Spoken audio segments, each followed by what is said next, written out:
And we've invited her to speak to us about managing natural resource wealth, and in particular to expand on some of the issues that she discussed in the report that was published by the USIP on managing natural resource wealth. In that report, Jill observes that natural resource-rich countries have a higher risk of conflict.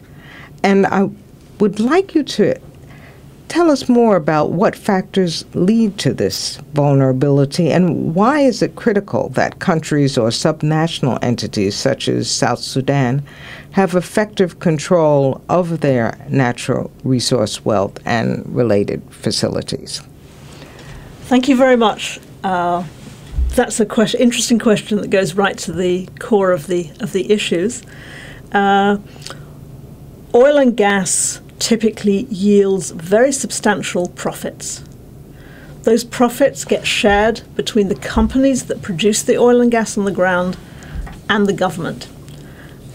And the primary root of conflict in countries which don't have a very secure system of governance is that there will be conflict over these profits, known as the resource rents. You can get conflict between elite groups as to who controls them. You can get regional conflicts conflicts within countries as to how much of that profit goes to the producing area and how much goes to the national government. And even in very stable situations, those resource rents can provide a resource for militaristic behavior by governments, like invading your neighbor to take over their oil fields too. That's the core risk. That risk can be exacerbated when oil, and the same goes for mining, oil and mining activities are done in an irresponsible way in terms of their impacts on the environment and the impacts on people living in the area. For example, if people are pushed off land in order to develop a mine or an oil field, that can create a large amount of local anger and tension, which can feed into the bigger issues about who gains the wealth from resources and create a really toxic mess.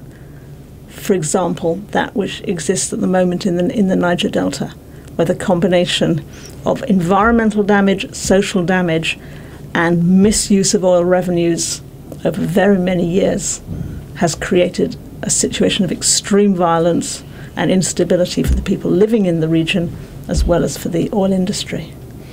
And of course, there's an enhancement of the tension because the individuals not only don't feel that they haven't had access to the income stream from the revenue, but their own livelihood has been destroyed by the environmental damage. That's right. That's right. And by the influx of people from outside, which has destroyed the social fabric. So it's social displacement as well as an social and environmental displacement. Interesting. The work that we're looking at in the course is examining issues of economics and conflict at different phases of the cycle of conflict. So we're not just looking at post-conflict reconstruction, and not only at prevention, but also at how economic issues can be used to mitigate ongoing conflicts or to help resolve conflicts. In that framework, we will be looking at peace accords. And I'd like to ask if you think it's critical that peace accords explicitly address natural resource revenue questions if this has been an underlying issue of the conflict. And if you can provide us with examples where the accords have been effective in that way, or examples of where the parties did not adhere to the accords, or where the accords themselves were incomplete or inappropriately designed. This is a really new area, and the only peace agreement I'm aware of where wealth sharing, resource wealth sharing, is a central component of the peace deal is the Sudan Comprehensive Peace Agreement, which has attached to it a wealth sharing agreement.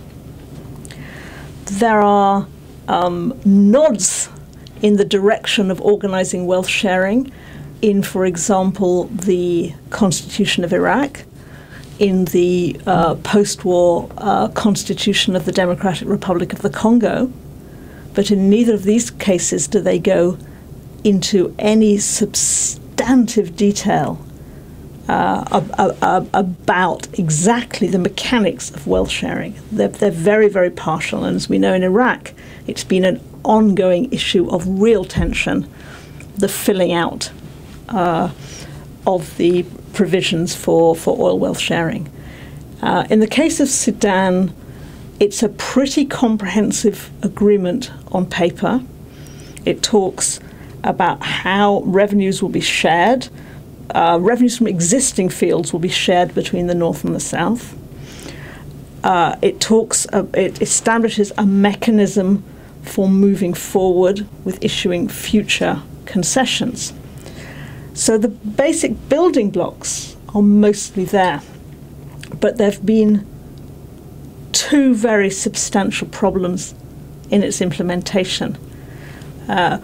Firstly, it's been implemented very, very slowly, and so tension built up as to whether this was going to be implemented in good faith.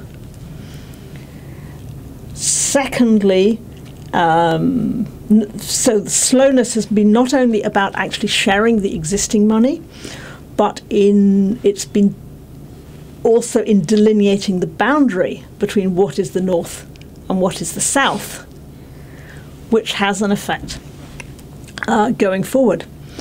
The other thing that is missing from the Comprehensive Peace Agreement is serious transparency. The wealth sharing agreement explicitly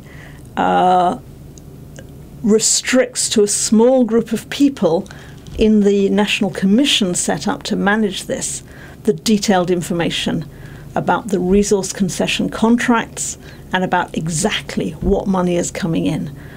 And this lack of transparency and this lack of publicly available information is really fueling suspicion about to what extent the provisions of the wealth sharing agreement are actually being implemented. And there's a consistent, strong sense for the South that they are not actually getting what is their due. And that is really important because at the outset it was a hard sell to get people in the South to agree to the concept of splitting 50-50 with the North. So if you add to that a real mistrust as to whether they're really getting their share, then that becomes dangerous. Well, if there's any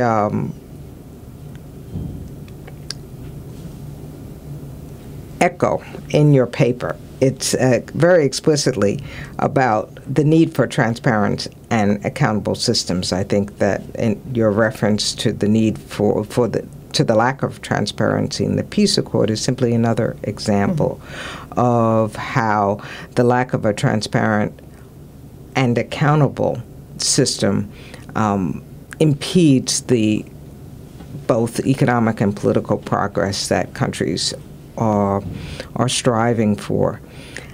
But how do you get there? How does a country develop a transparent and accountable system? Are there ways that others, outsiders, can help, can intervene? If you can give us an example of just the practical approach that one or two countries have taken, it might be helpful to see how external actors can be helpful and what kinds of capability the domestic country or systems have to have in place to really have an accountable system. We're making some steps in that direction. There is a framework established by something called the Extractive Industries transparency initiative.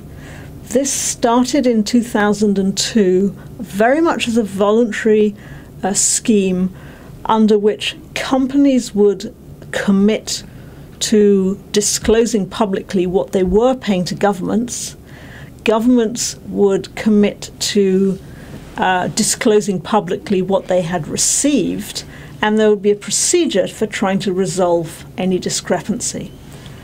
From an initial start as really a very loose system, this has now matured into quite a robust system of reporting, accounting, disclosure, and independent verification.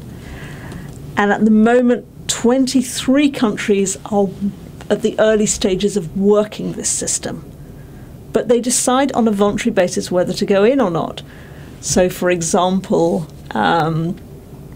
Azerbaijan is a part of this. Kazakhstan is a part of it.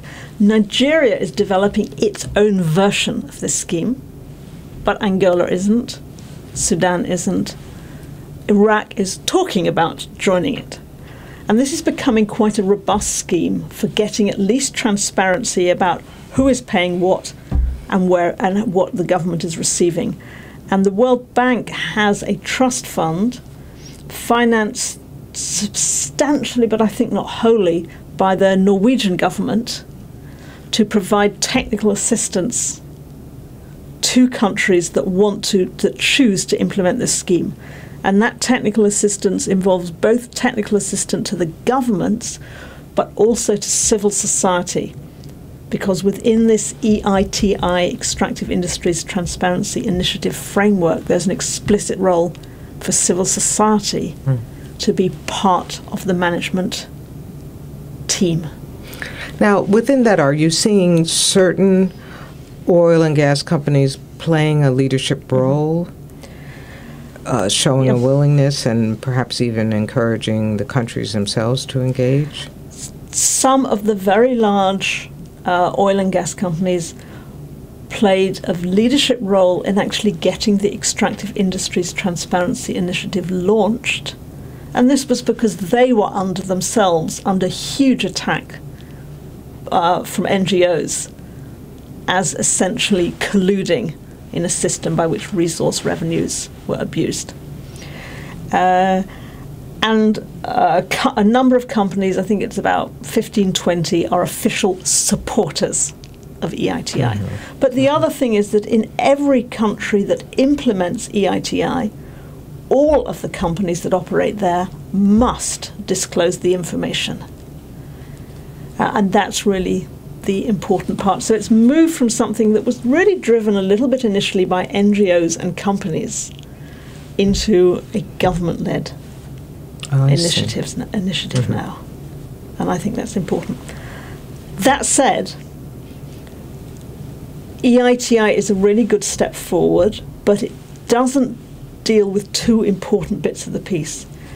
It doesn't deal with absolute transparency about the contracts under which oil, gas, or minerals are extracted from the country, and it doesn't deal with how revenues are actually used.